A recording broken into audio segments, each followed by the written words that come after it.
अस्सलामु अलैकुम व रहमतुल्लाहि व बरकातुहू। उम्मीद है कि आप सब खैरियत से होंगे, खुश व खुर्रम होंगे। अदब की दुनिया में आज हम एक खूबसूरत और मुनफ़रिद सिलसिले का आगाज करने जा रहे हैं। यह सिलसिला मारूफ सिंधी अफसाना निगार नूर लहदा शाहौट के अफसानों के मुस्तंद और तस्दीक शुदा उर्दू तराजम पर मुश्तमिल होगा। ये तराजम मेरी ज़ाती मेहनत और मुसन्निफ़ा की इजाज़त व तस्दीक के बाद पेश किए जा रहे हैं ताकि असल कहानी की रूह और इसका पैगाम जूं का तूं बरकरार रहे। हमारी कोशिश रही है कि किसी भी किस्म की तहरीफ या कमी बेशी न हो। एक वजहत ज़रूरी है कि चूंकि ये ऑडियोज़ हिंदी इमला में तैयार की गई हैं, इसलिए इसमें कुछ तलफ़ुज़ या ज़बान के हवाले से फ़र्क महसूस हो सकता है, जिसके लिए पेशगी माजरत। बदकिस्मती से उर्दू में मुस्तंद ऑडियो दस्तयाब न होने के सबब हमें यही इंतखाब करना पड़ा। ताहम उम्मीद है कि कहानी की असल चाशनी और असर अंगेजी बरकरार रहेगी। तो आइए आज के इस मुनफरिद सिलसिले का पहला अफसाना पेश करते हैं, जिसका उन्वान है दुनिया एक स्टेज है। मुसन्निफा नूरुल हदा शाह, मुतरजिम अली रजा शाह। उम्मीद है कि आपको ये कहानी पसंद आएगी और आप हमारे इस अदबी सफर में हमारे साथ रहेंगे। आपके तासुरात और राय हमारे लिए निहायत अहम है, लिहाजा कमेंट्स में जरूर अपनी आरा का इजहार कीजिएगा। अगर आपको यह सिलसिला पसंद आए तो हमारे चैनल को सब्सक्राइब करें और वीडियोस को लाइक और शेयर करना न भूलें, ताकि ज्यादा से ज्यादा लोग इस अदब पारहे से महजूज हो सकें। चलिए सुनते हैं पहला अफसाना। इस महफिल में सिर्फ मुझे ही पुकारा गया था नाचने के लिए। रात के पिछले पहर जब महफिल अपने उरूज पर पहुंची और सभी जाम पी पी कर बेसुध हो चुके, तब मैंने घुंघरुओं की छम छम के साथ आहिस्ता आहिस्ता कदम उठाना शुरू किए। कजलबाई मरहूमा, खुदा गरी के रहमत करे, हमेशा कहती थी कि पहले तमाशाइयों को प्याले भर भर पिला, जब नशे से चूर हो जाए फिर नाच। फिर नाच तो सिर्फ नोट नहीं, बल्कि अपने आप को भी लुटा देंगे तुझ पर। घुंघरुओं की झंकार के साथ साथ साजिंदों ने साज छेड़ना शुरू किए और जमीन मेरे पांव के दरमियान गोल गोल घूमने लगी। इस घूमते मंजर में ही वो बिजली की मानिंद मेरी नजरों में से गुजरकर गुम हो जाता था। घुटनों में मुंह दिए, सारा जिस्म काली कमली में लपेटे, मुझे लगा वो बेसुध तो है, मगर उसने पी नहीं है। वही एक है जो जाग रहा है, बाकी सब खुली सुर्ख आंखों के साथ मरे हुए हैं और उनके खुले दहनों में सिर्फ हाव हो रही है। तो नाच नाचनी, नाच नाच नाच नाचनी, नाच नाच। नोट शिकार किए हुए परिंदों की मानिंद हवा में लहराते हुए कुलाबाजा खाते वापस आते और जमीन पर गिरते रहे, और जमीन अब भी तेजी से घूमती है मेरे पांव तले। जमीन के इस तेज चक्कर में सिर्फ एक बार आहिस्ता आहिस्ता से घुटनों में से मुंह निकाल कर देखा और बस एक नजर मुझ पर इस अंदाज से डाली जैसे कोई बेहैसियत सी शय हूं मैं, और जैसे एक फूंक से हवा में पतंगा उड़ा दिया जाए, वैसे मुस्कुरा कर वापस घुटनों में मुंह डाल लिया। तो तू नाचनी है, अपने खाकी जौबन पर मुस्कुराती है, मगर पीछे गर्दन मोड़कर देख तो सही। वाह वाह, दुनिया को घोड़ों के समूह तले रौंद कर गुजर जाने वाला लश्कर, खुदाई के दावादार महल, सराय कैले सब जमीन दोज हो चुके। दुनिया कचरे का ढेर है नाचनी। सैकड़ों ने छका थूक दिया, या कितनों ने खाक उंगलियों के पोरों पर रख कर एक ही फूंक से उड़ा दिया। और नाचनी, कुछ लोगों के लिए तो ये दुनिया महज बारीक पर्दा है। आशिक और माशूक के बीच में आशिकों ने तो एक ही चोट में तार तार कर दिया दुनिया को। तो बता नाचनी, जब तू फेरे डालती है तब तुझे क्या लगती है ये दुनिया? मद्य का प्याला? सोचा है कभी जब नशा उतरेगा तो क्या होगा?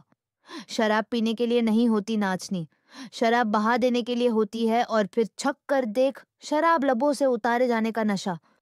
बस इतना नशा छक लेना चाहिए, वरना बाकी तो सब बेसूद है, जा है, खाक है, फना है। जितनी देर वो बोलता रहा, मुझे सांस लेना भी याद न रहा। मुझे लगा मांस मेरी हड्डियों से रफ्ता रफ्ता पिघल रहा है और एक अजीब सड़ान जैसी बू मेरे चारों जानिब फैलती जा रही है। जमीन मेरे पांव तले खिसक रही हो, और अभी भी कोई तीसरा है जो उसके और मेरे दरमियान मुस्कुरा रहा है, उसके हाल पर भी और मेरे हाल पर भी। मुझे गले में कड़वाहट लगने लगी और आंखों में उसके सिवा वो मंजर धुंधला गया।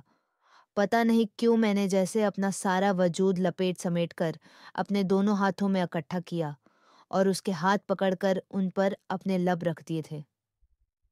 एन उस वक्त اسی لمحے مجھے یوں محسوس ہوا جیسے زمین میرے پاؤں تلے سے مکمل کھسک چکی ہے اور میں فنا کے سمندر میں اندر بہت اندر ڈوبتی جا رہی ہوں۔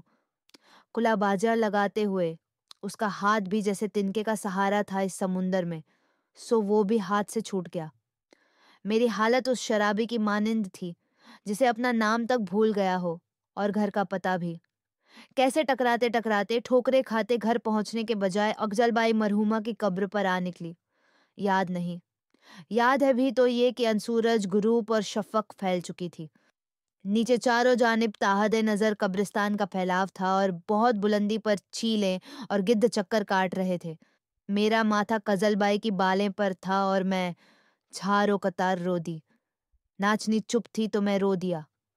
کہا، چادر میں گھٹنوں میں منہ دے بیٹھا شخص میں ہوں، سالوں سے پائل کی آوازیں سنتا گلی گلی میں ناچتا ہوں اور تجھے ڈھونڈتا ہوں، کشکول ہاتھوں میں لیے در در پر صدائیں لگاتا ہوں کہ شاید کوئی ہاتھ تیرے ہاتھ جیسا ہو۔ جس پل سے تو نے میرے ہاتھوں سے اپنے لب ہٹائے اسی پل سے میں در ہوں۔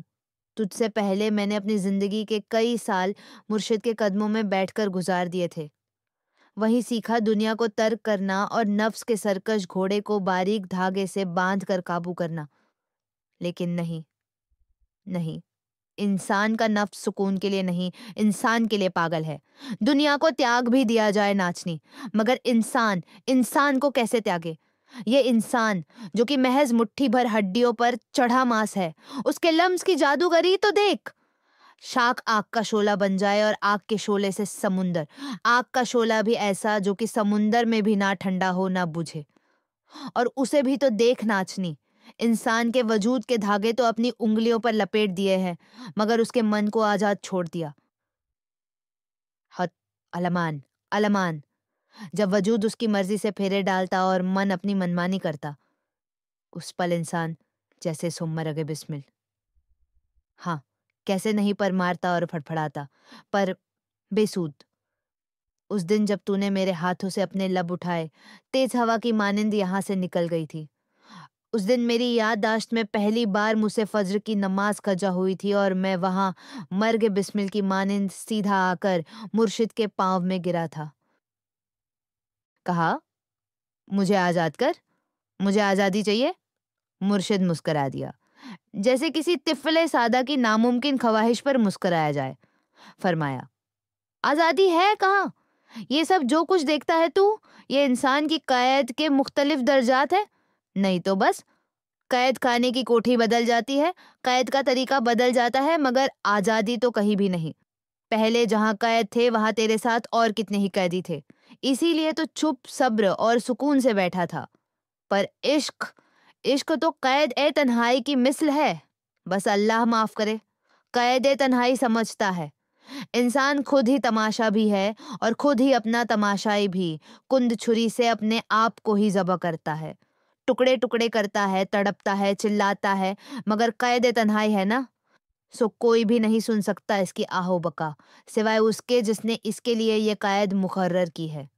پھر مرشد نے اپنے پاؤں کو سمیٹا اور کہا، جا، تیرا قید خانہ بدل گیا ہے۔ بس یہ دن میں مرشد کی بتائی ہوئی پیشگوئی کی طرح قید تنہائی میں ہوں، لوگوں کو پکڑ پکڑ کر اپنے گھاؤ دکھاتا ہوں، اپنے ٹکڑے پائل کی طرح پیروں میں باندھے خوب ناچتا ہوں، تیرا نام پکار پکار کر آسمان سر پر اٹھا لیتا ہوں، مگر بے سود۔ لوگ میرے پہلو سے ایسے گزر جاتے ہیں جیسے کہ مجھے دیکھ ہی نہ سکتے ہو، نہ سن سکتے ہو، مگر تو مجھ پر رحم کر ناچنی، بس ایک بار میرے ہاتھوں پر ہونٹ رکھتے، بس ایک بار ناچنی، بس ایک بار ناچنی۔ چپ کالی کملی میں منہ لپیٹے، گھٹنوں میں منہ دیے بیٹھی رہی۔ فجر کی اذان سے بس کچھ پل پہلے آہستہ آہستہ گھٹنوں میں سے منہ نکالا، اس کے ہونٹوں پر سال کی خشکی کے نشان پڑ گئے تھے، جیسے کہ اس نے شراب پیتے پیتے بہا دی ہو۔ کہا، یہ سب بے سود ہے، یہ بھی فانی ہے، یہ بھی خاک ہے، بس ایک گتھی نہیں سلجھ رہی کہ جب سب کا رخ اپنی طرف موڑنا چاہے تو پھر اتنے ہلے بہانے، پیچیدگیاں کس لیے؟ خاک ہی تو ہے، بس اس پر اپنے پاؤں دھر دے، مگر پتہ تو لگے، خود اپنے آپ کو انسان کا عشق چاہیے یا خود انسان کے عشق میں مبتلا ہے۔ باہر فجر کی اذان ہونے لگی۔ नाचनी ने ठंडी आह भरी और किसी शिकस्त खुर्दा सिपाही की तरह उठते हुए कहा, मगर जो उसकी मर्जी, फजर नमाज कजा ना हो जाए। वसल की घड़ी बस घड़ी के लिए आती है, कजा हुई तो गई। हिज्र तो इंसान से बर्दाश्त ही नहीं होता न उससे।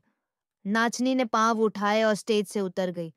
उस शख्स का किरदार भी अंजाम को पहुंचा और स्टेज से उतर गया और पर्दा गिर गया, नया मंजर शुरू होने तक।